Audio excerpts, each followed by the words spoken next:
In the crowded, open-plan office, a stern-faced manager stands rigidly beside a young employee's desk, finger-pointing accusingly at a stack of documents as he begins to berate her for errors in the quarterly report.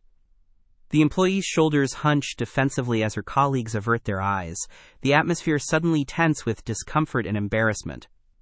The harsh fluorescent lighting accentuates the manager's reddening face as his tirade gains momentum.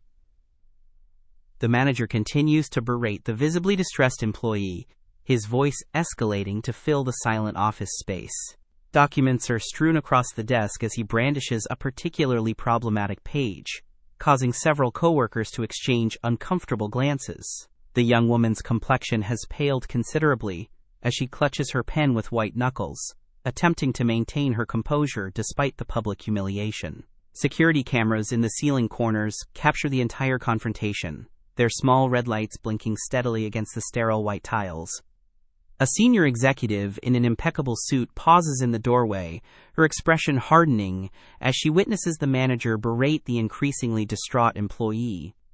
Office workers pivot in their chairs to observe this new development, their expressions a mixture of relief and apprehension.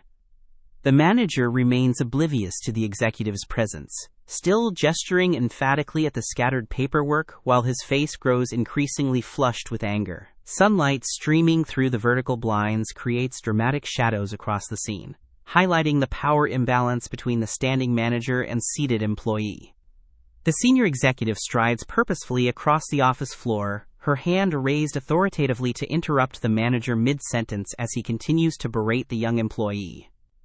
Nearby colleagues have abandoned any pretense of working, their attention completely captured by the confrontation unfolding before them.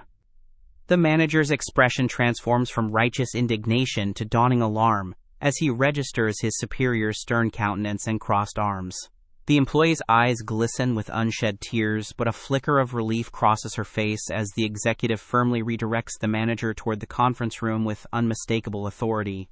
In the company's brightly lit training room the following week, the same manager stands before a presentation titled Respectful Workplace Communication, looking considerably humbled as he addresses his team about appropriate ways to provide feedback without berating colleagues. The previously distressed employee sits confidently among her peers, engaging actively in the discussion while the senior executive observes approvingly from the back of the room. New workplace guidelines outlined on the projection screen specifically prohibit public criticism, with bullet points emphasizing constructive feedback methods and emotional intelligence and leadership. Small group discussions have formed around the room, with employees sharing experiences and suggestions for creating a more supportive work environment where professional development can flourish without fear of humiliation.